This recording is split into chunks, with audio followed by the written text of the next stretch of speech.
Très bien. Bonjour Fares Bouzid, Salam alaikum. tu vas? Ça va, alhamdulillah. Très bien. Et Alors, c'est toi? quoi le temps à Abu Dhabi? Ah, l'été revient. Donc là, on sent la chaleur qui revient très fort là. Donc, on est déjà à 35, 36 degrés. Et cet après-midi, on va frôler les 40. Mais je pense qu'on va rester en dessous des 40 Donc degrés ça encore. va, ça On n'est pas va. encore dans le vrai été. Alors, Fares Bouzid, vous êtes un nom qu'on connaît, mais le visage, très peu de personnes le connaissent parce que c'est quelqu'un qui ne communique pas énormément, alors que vous avez occupé des postes très importants dans le football français. Aujourd'hui, vous êtes expatrié aux Émirats, vous occupez le poste d'entraîneur du U21, c'est ça? C'est ça, La c'est ça. réserve, voilà, U21, c'est ça. d'Al Jazeera. Alors, Exactement. première question, qui est Fares Bouzid? Fares Bouzid, c'est un amoureux du football et issu d'une famille du football. Depuis tout petit, j'ai grandi dedans. Forcément, on a commencé en tant que joueur. Après, pour des soucis de santé, j'ai pas pu continuer une vraie carrière au niveau professionnel. Et c'est pour ça aussi que j'ai voulu garder voilà, l'amour du ballon rond et j'avais orienté mes études dans le domaine du sport, notamment du football. Donc très jeune, j'ai passé des diplômes, notamment au niveau universitaire, avec un master en ingénierie et management du sport.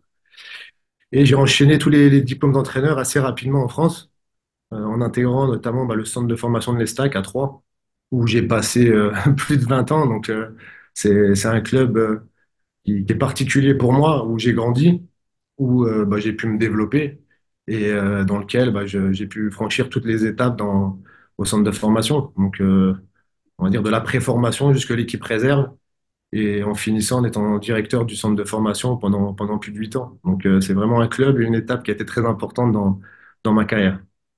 C'est l'un des rares, on va dire, binationaux qui ont occupé un poste à très haut niveau, surtout directeur d'un centre de formation d'un club Non, c'est professionnel. Les binationaux en général, hein, elles sont très rares. Non, c'est très rare. C'était aussi une fierté, c'était aussi une volonté, voilà, de ma part de pouvoir représenter justement fièrement les binationaux, d'avoir justement cette envie-là de montrer qu'on est capable de prendre des responsabilités, de les assumer et de faire un bon travail. Donc, ça a été quelque chose vraiment de très enrichissant pour moi. J'ai été l'un des plus jeunes directeurs de centre de formation en France puisque j'avais passé le diplôme, justement, pareil, j'étais un des plus jeunes diplômés du brevet d'entraîneur formateur de football. Et derrière, j'ai enchaîné à la direction du centre à 32 ans. Donc, c'était vraiment un très jeune âge pour un poste de ce type-là. Souvent, c'est des profils avec beaucoup plus d'expérience, beaucoup plus âgés.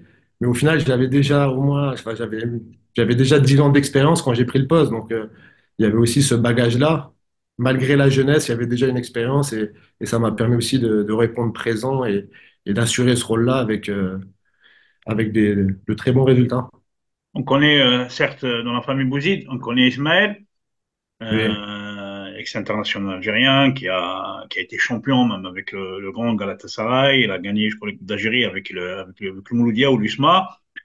Euh, c'est le personnage un peu, on va dire, à l'avant, à l'avant sur le plan médiatique. Donc, selon mes informations, tu es en train de finir ton diplôme de l'UFA Pro. Ouais, c'est ça. C'était une étape importante en partant aussi à El Jazeera. C'était une volonté de ma part, c'était de pouvoir aussi repartir sur une nouvelle étape, partir sur une étape où je me focalise simplement sur le management d'une équipe. L'équipe U21, c'est un management voilà, où on a son groupe de joueurs, où on manage son staff. Donc, c'est vraiment, on va dire, c'est l'école qui t'amène après à une équipe première. Et dans Donc, ce registre-là aussi, en rejoignant Al Jazeera, j'avais évoqué le fait en rejoignant Al Jazeera de pouvoir passer la licence pro. Donc, c'était aussi une des conditions en rejoignant Al Jazeera, c'est de pouvoir passer la licence pro. Au départ, je devais la passer dans les pays du Golfe. J'ai eu la possibilité et l'opportunité de la passer avec la fédération belge. Et ça, c'est très enrichissant aussi parce que ça me permet de côtoyer un nouvel environnement aussi avec la fédération belge. J'ai côtoyé toutes les formations en France. Là, ça me permet de découvrir un Justement, nouvel environnement. Fares, juste, Ouais, je vais te couper ouais, pour te poser une question qui me semble pour moi importante, peut-être pour les gens aussi qui nous écoutent et bien qui nous sûr. regardent. Ouais, Tu as travaillé quand même pendant 10 ans, directeur de centre de formation d'un club français. Pourquoi ne pas ouais. l'avoir fait avec la Fédération française et aller Hmm. avec la Fédération belge? Pour quelle raison? Bah, c'est justement d'avoir une ouverture d'esprit, c'est de s'ouvrir sur tout ce qui est possible. C'est ce que je te disais en Est-ce qu'il y a des bah, déjà difficultés à maman. la faire? Est-ce que, concrètement, est-ce qu'il y a des difficultés à la faire avec la Fédération française de football? Alors que tu as servi Bah, pendant des années le football français.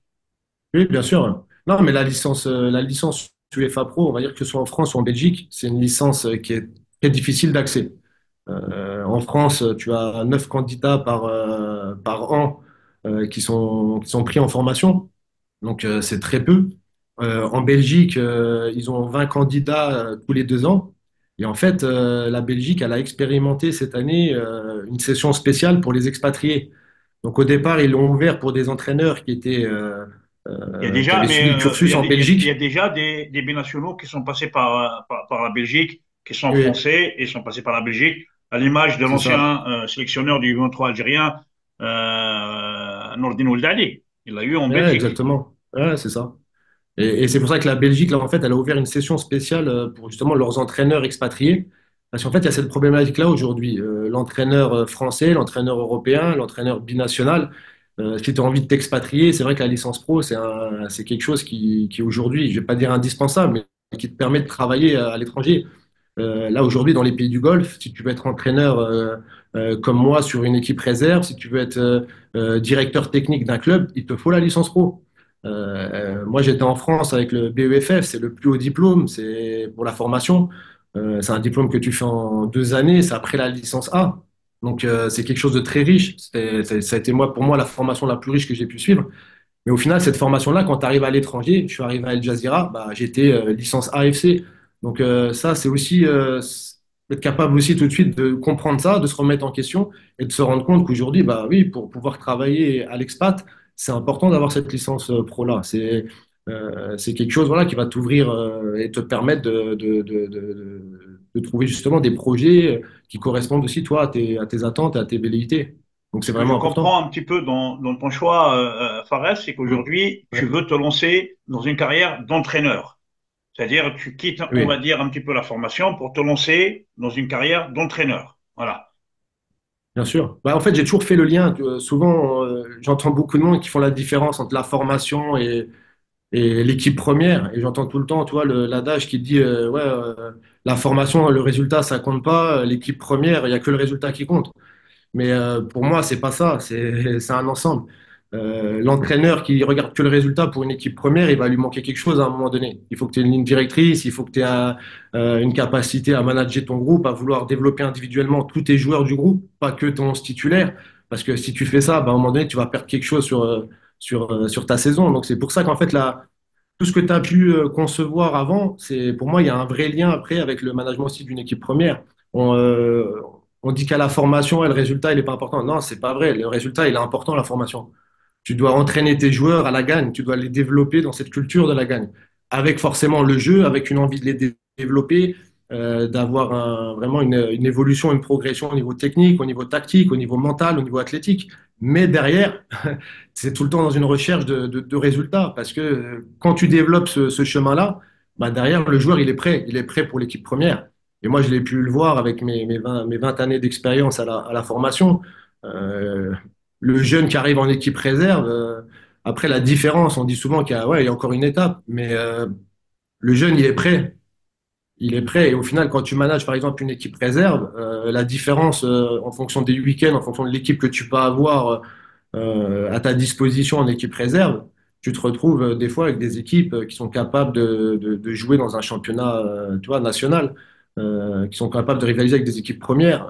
Tu es jeune, quand tu cherches un match amical, par exemple, en France, tu vas chercher à jouer contre une nationale 2, contre une nationale. Tu cherches des matchs, tu vois, où tu vas pouvoir te confronter dans un football encore ouais, un peu plus dur pour te rapprocher bah, du niveau de la Ligue 2, du Un niveau de la football Ligue 1 en d'adulte, on va France dire. dans le football d'adulte. Mais voilà, on dit souvent les préparer au football d'adulte. Mais voilà, la chance qu'on a aussi en France, c'est que tu as des championnats pour ton équipe réserve qui sont dans des championnats d'adultes. tu vas te confronter dans la N3, dans la N2, et c'est des championnats aussi qui te permettent d'avoir ce rapport de force dans le football d'adulte. Quand tu joues en N3, en N2, tu joues contre voilà, des joueurs qui ont des fois 27, 28, 29 ans, qui ont déjà une belle carrière, qui ont des fois 100 matchs de national, 100 matchs de N2, 200 matchs de N3. Donc les mecs, ils sont prêts justement dans ce football senior. Donc dans ce rapport de force après pour tes jeunes, tu es dans un football senior. Tu es avec des jeunes, mais dans un football senior. Donc tu as vraiment ce lien-là. C'est pour ça, souvent, on veut distinguer la formation de l'équipe première, mais moi je pense qu'il y a des liens qui sont très forts. Et quand je regarde aussi souvent, toi, des coachs qui réussissent, c'est souvent des coachs aussi qui ont été des formateurs au départ, hein. C'est-à-dire justement, ils ont pris le temps, ils ont été formateurs, ils ont une expérience à la formation et derrière, c'est des très bons coachs.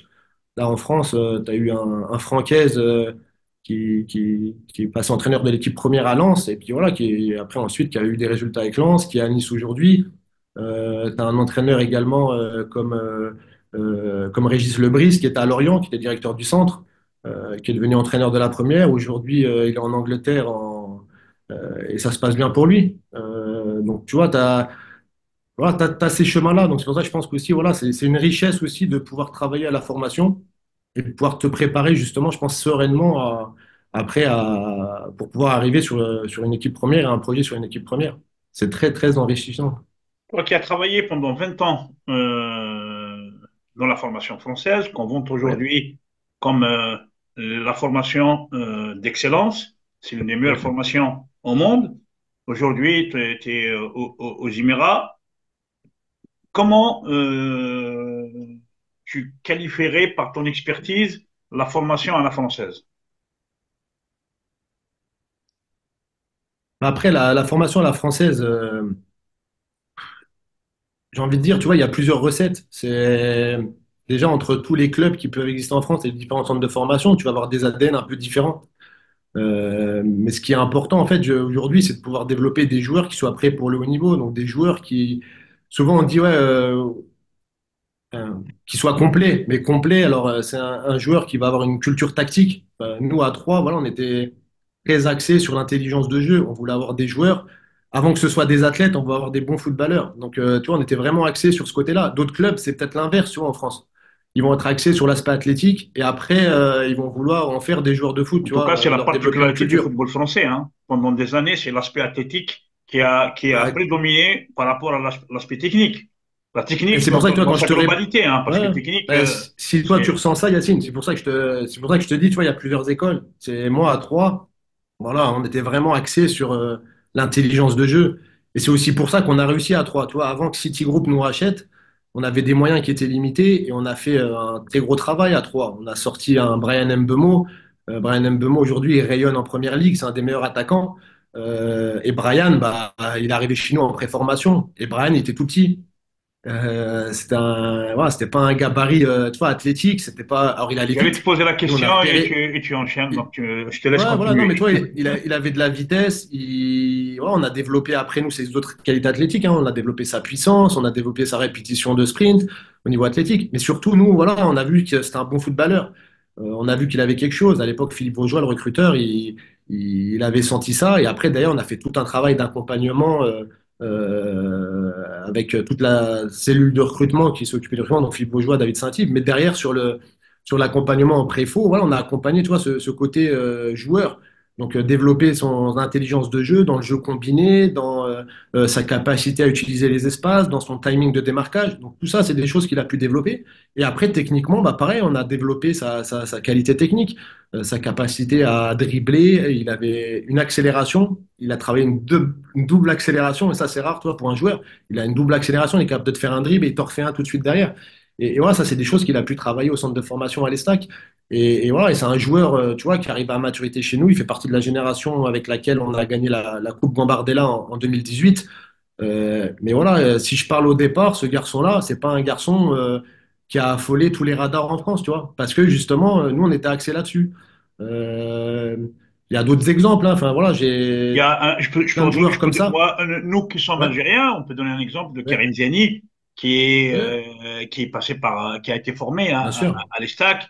et qui a connu Euh, la carrière, la réussite dans la suite de sa Exactement. Bah, carrière. Karim, on n'a pas été en même temps, à la même époque à trois, mais moi, Tu es arrivé juste j'ai après, suivi je sa, pense. ouais, c'est ça, j'ai suivi sa carrière, parce qu'après, bah, il s'est côtoyé aussi avec mon frère, avec Isma, donc on s'est rencontrés, j'ai rencontré son père, donc tu vois, je connais son parcours et je sais aussi le parcours qu'il a connu à Troyes, parce qu'après, bah, j'ai côtoyé les gens à Troyes qui l'ont côtoyé étant jeune, donc ça, c'était C'est sympa. toi qui lui as donné la Et chance, hein. bien C'est toi sûr, qui bien lui as donné sûr. la chance à Karim, hein. C'est Karim Ziani, bien sûr. Et derrière, voilà, après Karim Ziani, tu as Blaise Matuidi, tu vois, Ouais, champion exactement. du monde aussi. Blaise Matuidi, c'est un profil aussi, tu vois, il était à l'INF Clairefontaine pour son histoire, et c'est la petite anecdote.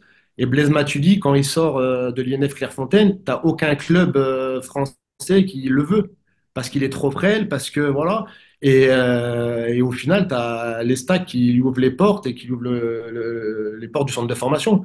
Et après, d'ailleurs, ça a été vite pour lui parce qu'il avait un talent, parce que ouais, c'était un garçon travailleur et ouais, qui a franchi des étapes très vite. Et il a connu très vite l'équipe première avec Jean-Marc Furlan et après, tout s'est accéléré. Il y avait, je pense, Euh, de mémoire, il y avait un formateur à Troyes qui s'appelait Gomez. Thierry Gomez, c'était le président. Non, Et, celui qui était au centre de formation quand Karim Ziani était là-bas. euh, j'ai pas connu de Gomez à 3. Peut-être alors avant moi, tu vois, Mais celui qui s'occupait moi j'ai connu le président Thierry Gomez, mais après, avant moi, il y avait qui comme, à la formation à l'époque? Il y avait Daniel Zorzetto, il y avait Daniel Zorzetto. Euh, Un nom à connotation espagnole comme ça. Carlos Lopez. Voilà, Carlos Carlos Lopez. Lopez, Carlos, pardon. Carlos, en plus, Voilà. on a un parcours en commun parce que Et toi, c'est lui qui a là, misé sur Karim. ouais, ouais, Voilà. Carlos, il était proche de J'ai Mamadou Niang confondu entre aussi. Lopez et Ouais, Gomez, hein. non, Carlos Lopez, ouais, ouais. Carlos Lopez. Bah après, ouais, non, t'as raison. Et Carlos, en plus, il est revenu après, enfin, il a quitté les Stacks, il est revenu plus tard et justement, j'ai travaillé avec lui en étant directeur du centre et on a gagné la Gambardella avec Carlos, tu vois, sur les U19.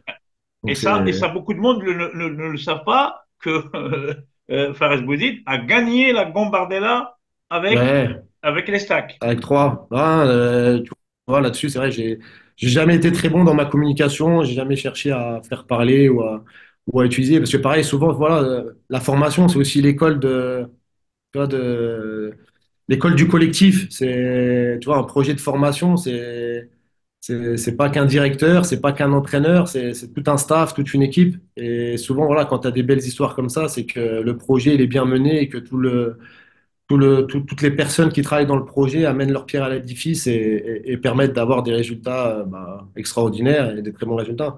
L'année de la Justement, Gambardella, on a eu une Fares, osmose. Ouais. une question qui arrive qui est dans mon esprit.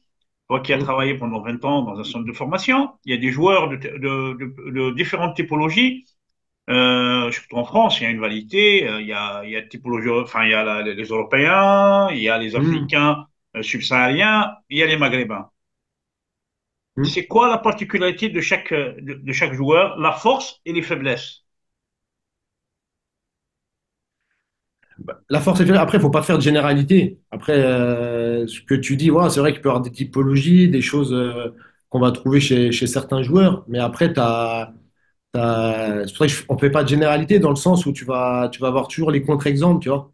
Euh, voilà, tu as parlé de Karim Ziani. Souvent, le profil du joueur comme Karim, c'est des joueurs qui vont être très techniques, qui vont en vouloir toucher beaucoup le ballon. Et tu as besoin de ces joueurs. Et c'est souvent des joueurs qui vont te faire des différences, qui vont être capables, toi, d'éliminer en un contre un. Après, sur des profils de joueurs comme ça, bah, ce qu'il va falloir réussir à leur faire comprendre, c'est à quel moment je dois être capable d'éliminer, dans quelle zone, parce que ça, c'est une qualité qui est très forte. Et toi, souvent en formation, par exemple, cette qualité-là, on veut la brider, tu vois, chez les jeunes. On va leur dire, non, mais le joueur, il dribble trop, faut qu'il lâche sa balle. Mais non, c'est pas qu'il lâche sa balle. Faut que tu lui apprennes justement à faire le bon choix au bon moment. Parce que le dribble, faut pas qu'il le perde. J'ai envie de te dire, si un gamin en U10, U11, il prend le ballon, il dribble, il perd le ballon et on se prend un but, c'est pas grave. Par contre, lui, quand tu arrives en U15, en U16, en U17, là, le garçon, il doit commencer à comprendre dans quelle zone il a le droit de dribbler, dans quelle zone il a le droit de chercher à faire la différence et d'enchaîner. Et voilà, et soit voilà, ces profils de joueurs-là, il faut leur apprendre ça. Parce que souvent, ils ont ce côté talentueux dans le dribble, talentueux dans le déséquilibre. Et derrière, c'est d'avoir le bon choix au bon moment et d'avoir justement aussi une efficacité dans le dernier geste. Donc, soit par la passe décisive, soit par le tir. Donc, c'est souvent ces profils de joueurs-là, c'est ce que tu vas chercher à travailler avec eux. Après, moi, j'ai connu des joueurs aussi, tu vois, des purs Troyens, Djibril Sidibé, qui a aussi gagné la Coupe du Monde en 2018. C'est un pur produit à Troyes. Il a connu toutes les étapes, nous, à la formation de l'école de foot. Donc, il est arrivé en 8 ou 9, jusque l'équipe professionnelle chez nous. Donc, moi, il a fait toutes les étapes avec nous à Troyes. Et voilà, Djibril est d'origine malienne. Et Djibril, voilà, pareil, c'est un garçon avec des qualités athlétiques, mais des qualités mentales hors normes. Tu vois, un garçon qui a envie de progresser tous les jours, il venait à l'entraînement, il répétait des gestes simples, mais il les répétait tous les jours. Tu vois, prise de balle, passe pied droit, prise de balle, passe pied gauche. Je me souviens de Djibril en U15, en U16, en U17. C'est un garçon, il faisait toujours un travail supplémentaire. Il avait cette envie de progresser, cette envie de maîtriser, j'ai envie de dire, les techniques de base. Mais avec cette technique de base-là, après, tu peux aller au haut niveau. Quand tu as des qualités Justement, c'est athlétiques, la de question que répétition, j'allais te d'effort, de très haut poser. niveau. Ouais. C'est la question que j'allais te poser. Quelles sont les qualités nécessaires Hmm. pour un joueur pour traverser le cap de la formation pour devenir Hmm. joueur professionnel? Quelles sont les Ouais. qualités nécessaires? Ah, tu sais, la mode, depuis plusieurs années, on parle du mental. Mais c'est qu'est-ce que tu mets dans le mental? Mais c'est une réalité. C'est qu'aujourd'hui, tu peux être talentueux. Le talent, c'est pas ce qui va te faire réussir. Moi, je dis toujours que le meilleur des talents, c'est le travail. Et à un moment donné, quand tu as le travail, que tu as le talent, là, tu réussis. Tu vois, parce que tu as cette culture-là. Et c'est souvent après ce qui fait la différence sur les très bons joueurs, tu vois, entre les joueurs de niveau Ligue 2, de niveau Ligue 1, de niveau Ligue 1, Ligue des Champions. Souvent, cette différence, elle se fait sur cet aspect-là. Parce que des fois, tu as des joueurs, ils vont rester juste sur leur acquis. Et puis, toi, ils sont contents. Ah, j'ai atteint le niveau Ligue 2, je suis content. J'ai atteint le niveau Ligue 1, voilà, je suis content. Mais le joueur qui a toujours envie de progresser, de travailler, de passer un cap, tu sais pas jusqu'où il va aller, tu vois. Alors que peut-être au départ, c'est pas le plus talentueux, tu vois. C'est peut-être pas celui qui a le plus gros potentiel. Mais au final, c'est celui qui va le plus loin parce que il a cette envie de se bagarrer tous les jours et de progresser tous les jours. Blaise Matuidi, il a passé toutes les étapes. Tu vois, il a joué en Ligue 2 à 3, il sort du centre de formation, Ligue 2 à 3, Ligue 1 à 3, il part à Saint-Étienne. À Saint-Étienne, il devient capitaine, il passe encore une étape. Et puis après, tu connais sa carrière, hein. Paris, l'équipe de France, champion du monde. Enfin voilà, et c'est là où tu vois l'importance du mental. Tu vois, que la différence après là sur le très haut niveau et sur cette étape-là, c'est souvent le mental. Parce que souvent, tu vois, tu peux être aussi confronté à des difficultés à un moment donné. C'est dur de. T'as des joueurs Mais aussi, je ils pense arrivent. ce qui lui a permis enfin, à tous les joueurs, à tous les noms qu'on a cités de passer un cap, de devenir de grands joueurs, ce sont Bien les sûr. bases qu'ils ont reçues lors de leur Oui, formation oui, à l'ESTAC. bien sûr. Et malheureusement aujourd'hui, dans le monde des médias, dans la communication, quand on parle de Matuidi, on parle de Matuidi de la Juventus, on parle de Matuidi du Paris Saint-Germain, mais on ne parle pas du Matuidi qui a été formé à l'ESTAC. Ouais. Sans l'ESTAC, Matuidi Mais ne serait jamais ce qu'il est devenu aujourd'hui. Mais tu me parlais, tu vois, tu me parlais de moi tout à l'heure de ma communication, comme quoi on connaît pas mon visage. Mais en fait, c'est la réalité aussi, c'est que la formation, c'est le travail de l'ombre. Tu vois, ça, faut en être conscient. Si tu fais de la formation, tu cherches pas la lumière. Et aujourd'hui, ce travail-là, c'est vrai que voilà, souvent, tu vois le produit fini à chaque fois, voilà, l'équipe première, les joueurs. Mais en fait, chaque joueur, si tu vas aller creuser, tu vas regarder son parcours, il a une histoire avec un centre de formation, avec un club amateur. Parce qu'il Avec faut un pas oublier aussi les coach, clubs avec un amateurs. formateur, Tu vois, là, avec ce que un... tu as dit pour nous, la formation avec l'équipe première, mais tu as aussi les clubs amateurs avant. Nous, quand on recrute Brian Mbeumo, par exemple, il était à Avalon. Faut pas oublier aussi les années qu'il a eues à l'école de Juste foot à à la Avalon, tu banlieue de vois. Troyes, ouais. Ouais, c'est ça. C'est dans Lyon, juste à côté. Ouais. Ouais, je connais Avalon. Et tu vois, et c'est pour ça que voilà, non, le parcours d'un joueur, en fait, il est riche de plein d'étapes. Et souvent, quand tu discutes avec les joueurs, euh, ils ont de très bons souvenirs. Eux, ils oublient pas, tu vois. Mais c'est vrai qu'après, médiatiquement, c'est rare qu'on en parle, tu vois.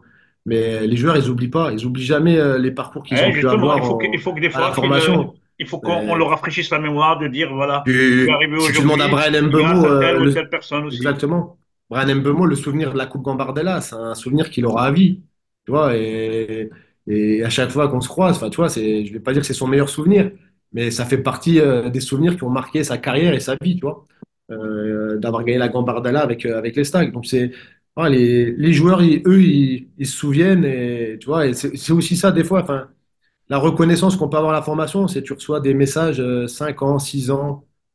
10 ans après, tu reçois encore des petits SMS de joueurs que tu as formés qui ont réussi au très haut niveau et d'autres joueurs qui jouent plus, enfin, qui n'ont pas joué au très haut niveau, tu vois, qui jouent en National 3, qui jouent en R1. Et ces joueurs-là, ils sont aussi reconnaissants de ce que tu leur as apporté. Et souvent, tu vois, le joueur, il va s'en rendre compte que 3-4 ans après être sorti du centre. Parce que souvent, après, c'est aussi des fois la difficulté, c'est que quand tu sors du centre de formation, si tu as réussi, bah, voilà, tout se passe bien pour toi, mais si tu ne réussis pas à devenir joueur professionnel, tu as souvent une petite étape où tu te cherches. Et quand tu as compris plein de choses, tu as gagné en maturité, c'est là où des fois tu renvoies un petit message à tes formateurs en leur disant merci, parce que tu te souviens des conseils qu'ils ont pu te donner, et puis tu te souviens au final que si tu en es là aujourd'hui dans ta vie, c'est aussi avec l'école que tu as pu avoir et l'éducation que tu as pu recevoir au centre de formation, avec tous les éducateurs que tu as pu côtoyer.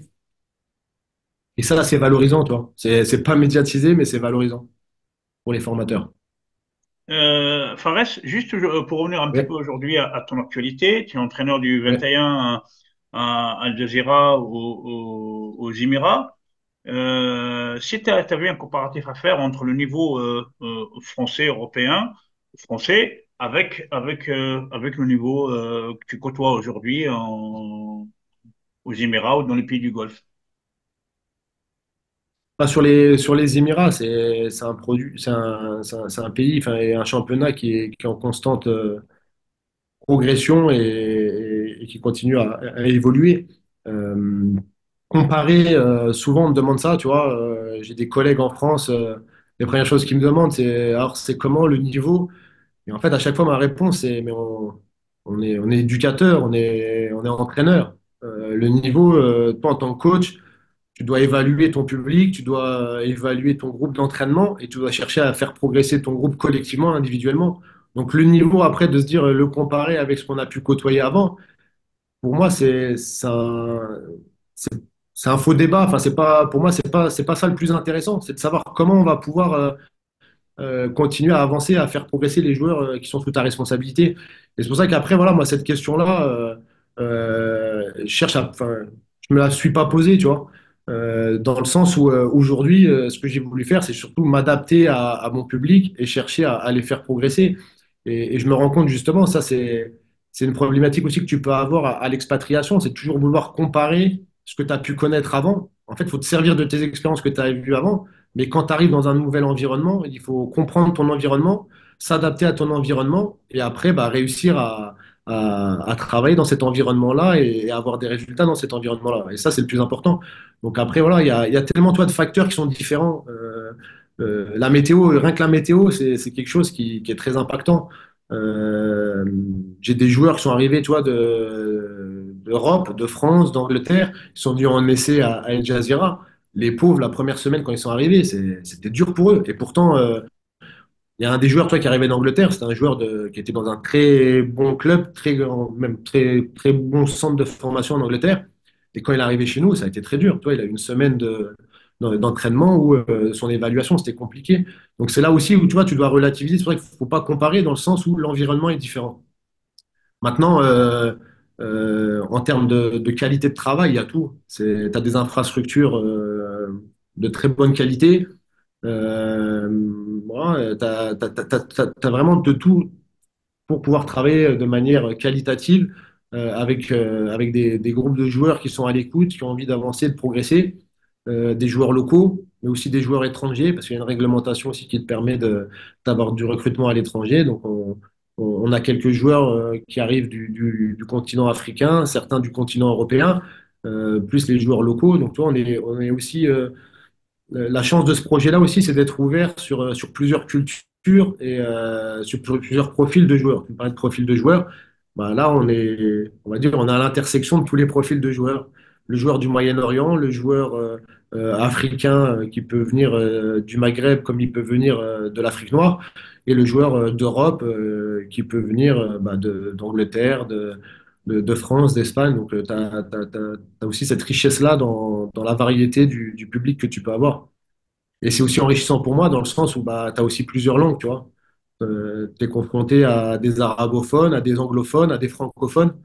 Et ça a été aussi une richesse pour moi de m'adapter dans ce contexte-là, de pouvoir faire des entraînements et manager un groupe en essayant d'avoir bah, tous les joueurs focalisés. Donc, j'utilise l'anglais à 80%. Je continue là, à travailler la langue arabe parce que c'était aussi un des objectifs pour moi en allant aux Émirats, c'est de devenir arabophone. Donc, je continue les cours d'arabe et puis j'utilise forcément le français aussi avec les joueurs francophones. Et ça aussi, c'est une richesse. Fares, ça c'est la première partie Ouais, de notre entretien. Comme on ouais. est tous les deux franco-algériens, on va aborder dans la deuxième partie euh, le volet Algérie, Fédération algérienne de football, voilà, le développement du football algérien. Et voilà, donc on se dit à tout à l'heure. À tout à l'heure.